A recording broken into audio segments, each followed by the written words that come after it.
Hello world of YouTube and welcome to another episode of Redacted, the show where I take a look at records that have a solid foundation but a spotty execution and making a smoother listening experience out of an album. And this month, given it's Patron Appreciation Month, I figured I would also take a look at some viewer love as well. Just give you guys in general some love and appreciation, while the rest of this month is mostly going to be dominated by Patreon driven stuff. Let's introduce that with some viewer love.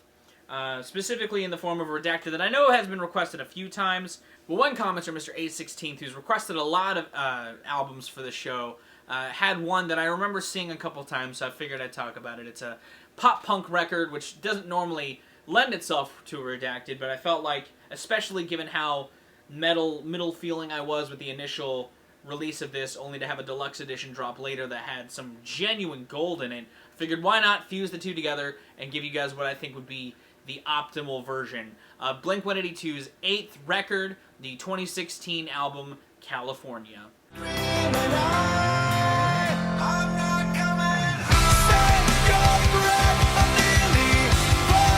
don't really talk about Blink-182 much. I feel like a lot of my pop-punk content, it's been Green Day, and now The Offspring has been just woven into there as well. And I figured I like Blink-182 a lot as well. They were big in my formative years. And like I said, they don't really have many projects that lend themselves to a Redacted, but California is absolutely a project like that. It was the first with Matt Skiba, and I listened to it when it came out. I thought it was really average. I feel like it had some highlights for sure, and some great singles as well, but the record itself just left me wanting more, and some of that more came from the deluxe edition. While still a bit much, especially with how long it becomes, it's got some good stuff in there, and I figured why not fuse them together. My biggest focus was to keep it a little more cohesive, a little more consistent, a little smoother in its track listing, and to trim it up just ever so slightly. You know, there's still planting and payoff moments throughout this, but I wanted to have just a tight, well-rounded record from these guys. It's still got some fun, but it's got seriousness at the core of it all, which was kind of a big point in parts of the original California anyway. But my version of California is 15 tracks and 44 minutes, so let's go ahead and show off the track listing and talk about why I made it what I did. This place, let's put up a parking lot. They don't care.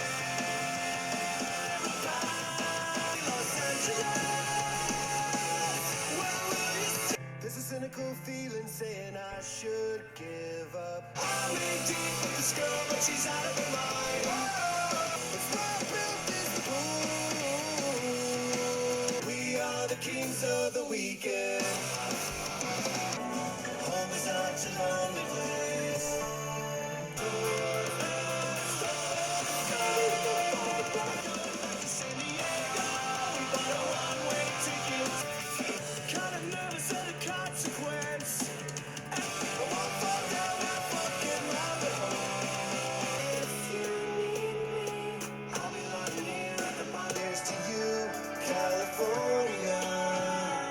Now, while the original California starts off on a really good, energetic note that has a softer build to it, I wanted to throttle the gates down with Parking Lot for a few reasons. One, it still has the cynicism seen in Cynical, but in a much more youthful style, I feel like.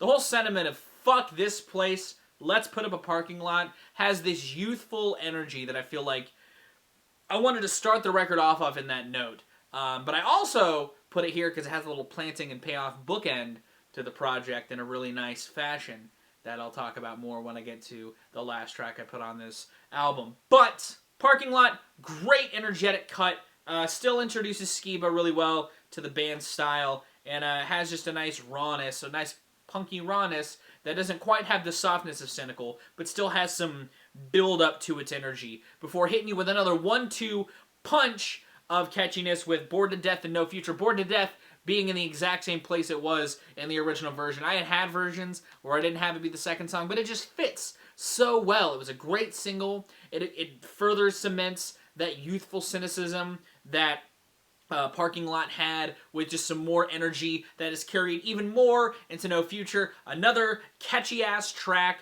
that, again, has that sort of general apathy and youthfulness that the first two tracks had so very well. It's just a great 3-hit combo of pop punk greatness, goodness, depending on your opinion on that, before scaling into a different atmosphere with Los Angeles, the first California city song, and a point where it kind of turns a little bit into a little bit of age, showing a little bit of age in a different sort of way than the first 3 tracks. Sure, you could see those first 3 tracks as also being just old types of Cynical, or keeping your youth close to the chest, and I guess Los Angeles still sort of has that, but it feels like it's written from the perspective not of a teenager, if that makes any sense. That I then bleed into Cynical, because the big come down from that huge chorus bleeds really well into the ramp up of Cynical, that still does a really good job at having that emotion at its core, with a tight pop-punk jam. And from Cynical, we carry the pace, but not the emotional energy, into She's Out of Her Mind, a cute little love song that also has a sort of continuing thread cemented from Parking Lot and other parts of this record, where the band sort of name drops older bands that they may have liked. You know, Violent Femmes are name-checked on Parking Lot, Bauhaus is name-checked here, and there's another band, The Cure, is name-dropped later on in the record. You know, there's lots of... The band may be writing for a younger generation, but they're listening to music that they listened to when they were kids, you know what I mean?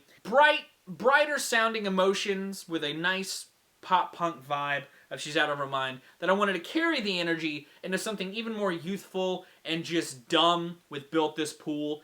One of the 2 joke songs that were on California, and the better of the 2, that's why I kept it here, and I feel like it acts as another sort of accent to this bright pocket in the record that I've sort of carved out. That then carries well into Kings of the Weekend, another bright, fun, youthful song that's a lot happier than the record's been so far, and is sort of the last cap of this slice of happiness that I've set apart in this record, because from there, we go into the first true ballad of the record with Home is Such a Lonely Place, a track with this nice, just reverb-soaked atmosphere to sort of tone things down a lot, sort of bring the energy down to a heavy degree, pump the brakes a decent amount, and reflect in a really sad sort of way, you know what I mean? Obviously, that's another trademark of Blink for the last 15 years, so of course, I had to throw it in here as well. But we get a big shift from there. We go from there to 6-8, a track from the deluxe edition that I really love. I love the energy. That track sounds heavy as hell, and it's in a cool time signature. You know, bands that write in a weird time signature and name the song after that, man, that's just a fun thing bands do sometimes. But the lyrical themes of the song are pretty dark as well, and sort of feel like they work well with that heavy guitar that's laden throughout the track itself, and it talks about depression and all that sort of stuff, and which is something that kind of is a big focal point of the back half of the record, but I wanted to kind of use it as an immediate kick in throttling through the back half of the record from the soft ballad of Home is Such a Lonely Place. Because from there, we go to San Diego, another California city-based song, where the band sort of reflects in the same way that they did on Home is Such a Lonely Place, and you could see sort of the energetic style of this being sort of a continuation of the headspace from 6-8, if that were. And again, it's just another big, catchier song to kind of pick up from the sort of what would be album cut central that is 6-8, that carries really well into Teenage Satellites, almost seemingly going deeper into reflection, talking about your life as a teenager, the needing to get away, and writing from that perspective a lot more directly. And again, a nice, catchy, pop-punk style song, before sort of flipping back into reality with Rabbit Hole and confronting your own depression in a much more direct way. Plus, I like the imagery of Teenage Satellites being this bright, nostalgic feeling lyrical song before going through a rabbit hole of reality into Bottom of the Ocean. Rabbit Hole is the last